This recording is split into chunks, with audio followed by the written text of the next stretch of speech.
that Donald Trump will become the 47th President of the United States. Hello, and welcome back to another English lesson. This is about Trump becoming our 47th president. In today's English lesson, you will learn English idioms like run the table. You will learn some advanced vocabulary like double down. I am in my classroom right now. It has been a long night. I haven't slept very much. I still have my glasses on so I can see, but let's talk about this news clip. We will watch a news clip from Fox News. Now, they like Republicans better. They are the news station for Donald Trump, pretty much. Watching the news in English can be an amazing thing, but they often use some very advanced vocabulary. That's where I come in. I will have a definition. I will use that in a sentence, and by the end of this lesson, you should know at least 16 more words, terms, phrases, English phrasal verbs you might see on the IELTS or TOEFL exam. Let's take a look at that news clip. The Fox News decision desk can now officially project that Donald Trump will become the 47th President of the United States. The former president's comeback will be complete with a win in Wisconsin, a state that he narrowly lost 4 years ago. All right, this word can be tricky because we have something called a project, which is like something you work on, but they didn't say that in the news clip. They said project, pronounced a little differently. What does project mean? Well, it's a verb, and it means to guess what might happen in the future based on information now. So even before it was official, news stations were able to project Donald Trump becoming the 47th president of the United States. Let's use project in a sentence. Experts project that more people will vote in the next election. Come back. Let's talk about what that is. When someone returns to success after a setback or a loss. So you could be up here, something happens, you're not as good, but when you come back to be higher, to be better like you were before, we call that a comeback. Donald Trump made a comeback and won the recent election. The Fox News decision desk can now officially project that Donald Trump will become the 47th President of the United States. The former president's comeback will be complete with a win in Wisconsin, a state that he narrowly lost 4 years ago. Narrowly, not easy to say. It means by a small amount, just barely. Right now, as I am recording this, it doesn't look like Trump narrowly won. It looks like he won by a landslide, and we will talk about that in just a minute.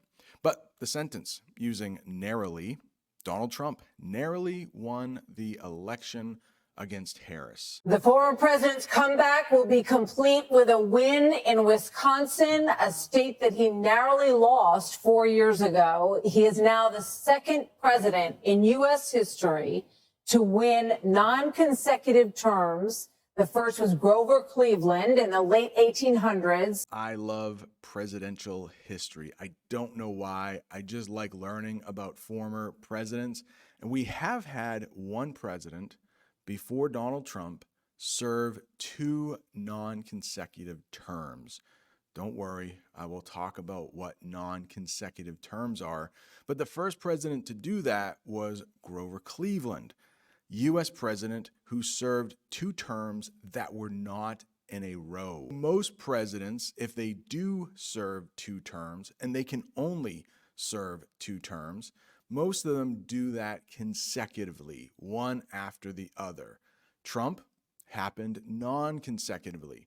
He was president, then he lost, and then he came back and was president again. So he will be our 45th president, and he will also be our 47th president. Biden was in between his 2 terms. For all of my life, this sentence was true. It is not true anymore. Grover Cleveland was the only president elected to 2 non-consecutive terms. He is now the second president in U.S. history to win non-consecutive terms. The first was Grover Cleveland in the late 1800s.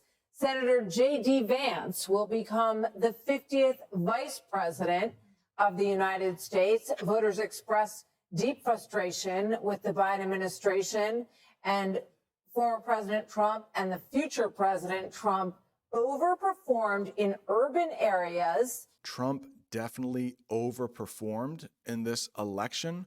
What does that mean?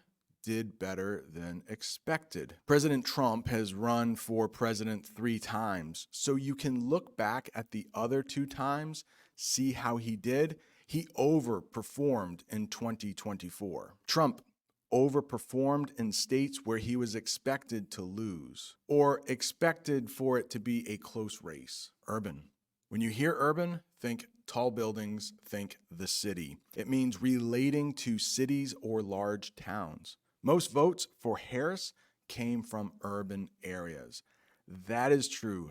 Big cities usually vote Democrat, while rural, that means like out in the country, I've talked about that before on this channel, rural areas tend to vote Republican. Senator J.D. Vance will become the 50th vice president of the United States. Voters expressed deep frustration with the Biden administration, and former President Trump and the future President Trump overperformed in urban areas, particularly with men, proving that the strategy that they doubled and tripled down on over the course of the last few months absolutely succeeded. Particularly, not easy to say, particularly, especially, more than usual. Trump was particularly popular in rural areas. Let's use it in a sentence that doesn't have anything to do with the election.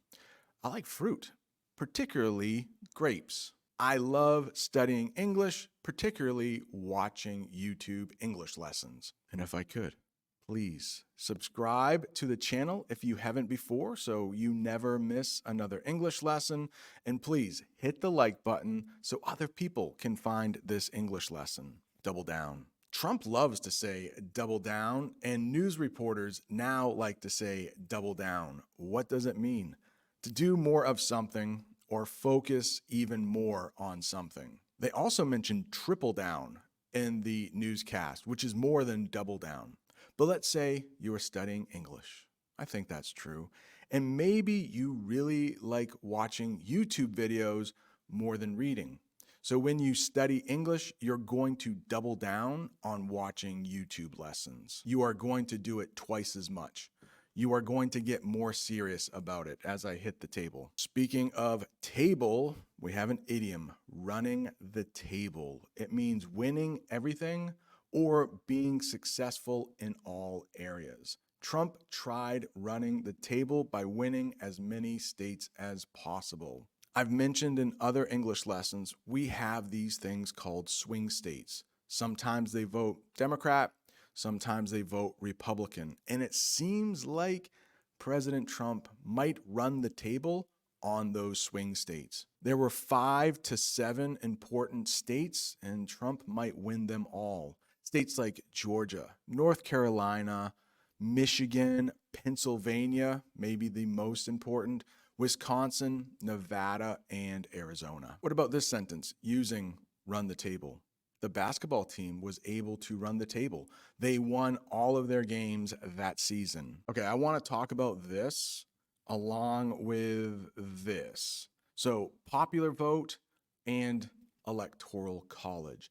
In the United States, we do not directly elect our president. People called electors will do that for us. I live in a small state.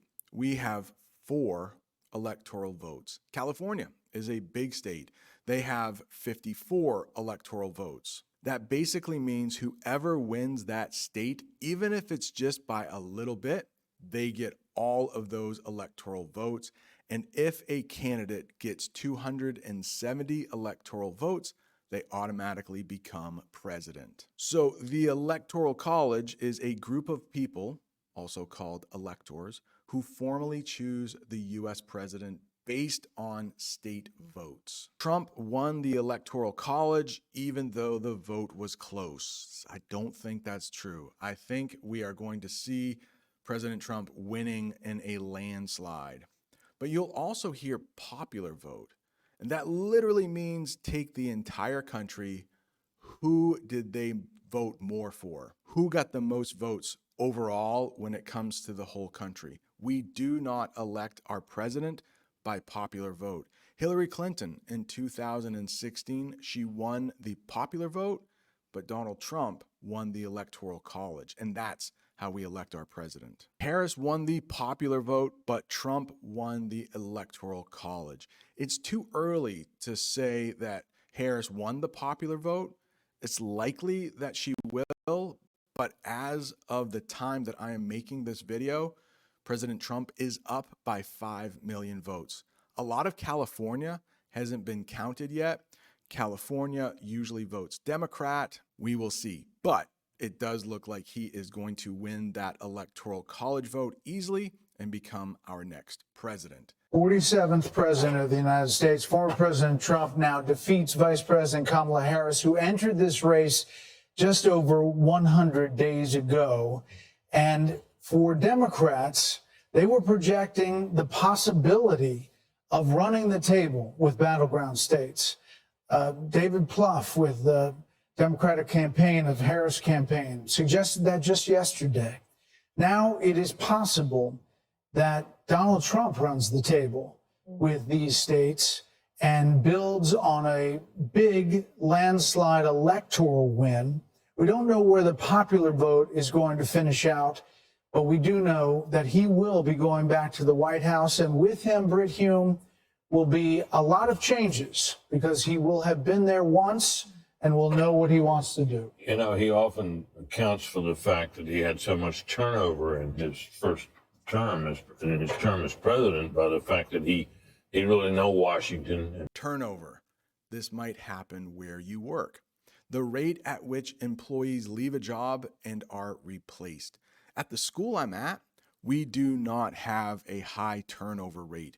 Most teachers will teach from year to year. They won't leave the school, but I have worked at schools where we need to find new teachers every year. During Trump's first term as president, he hired a lot of people for his cabinet and other positions, and then he had to fire them, get new people in those positions, and that's turnover. And he promises us that now he knows whom he wants to hire. Now he knows the kind of people he wants to have around him.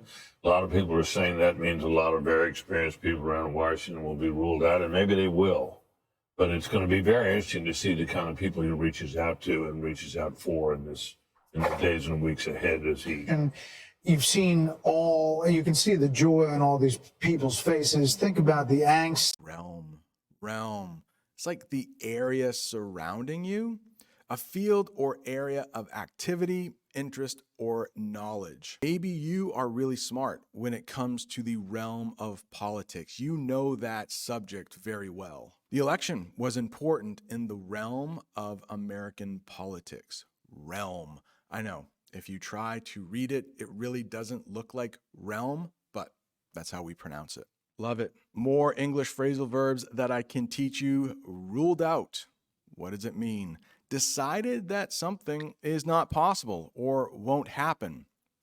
For example, this is not true, but let's say by the end of the year, I wanted to travel back to Brazil, but I had to rule it out because I didn't have enough money. Harris was ruled out as the winner after all the votes were counted. Another good English phrasal verb here, to reach out to somebody. That means to contact someone, often to offer help or make a connection. So maybe I need some help in my classroom. The students are being a little too crazy. I might reach out to my principal and ask him for help. Trump reached out to new voters to gain support. If you haven't heard from a friend lately, you haven't texted them or talked to them, you might want to reach out. Maybe send them a text message. Angst.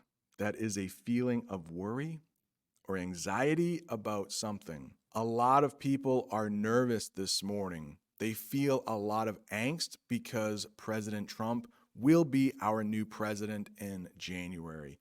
It's called Inauguration Day. He will become president on January 20th, 2025. Sentence: there was a lot of angst among voters during the election. This was not one of our words, mandate, but if you watch the news over the next couple days, you might hear this word, so I would like to teach it to you. The definition is an official order or command to do something. Trump might think he has a mandate from the American people to pretty much do whatever he wants. Hopefully fix the economy, things like that. But when politicians have a mandate, it means they think they won in such a big way that the people want them to do everything they can to help. We have three branches of government: the Supreme Court, the President, and Congress. And right now, it seems like all three will have more Republicans in them than Democrats. When that happens, usually new laws can get passed quickly because they're all thinking alike. They're all on the same page. Here is a sentence using mandate. The school gave a mandate that all students must wear uniforms. That is not true at my school. We do not have to wear uniforms here. Congratulations, you made it to the end of a very difficult English lesson. Maybe you want to rewatch it, or if you're looking for more English, right down there's 3 hours of learning English with the US elections. Thanks so much for watching. See you next time.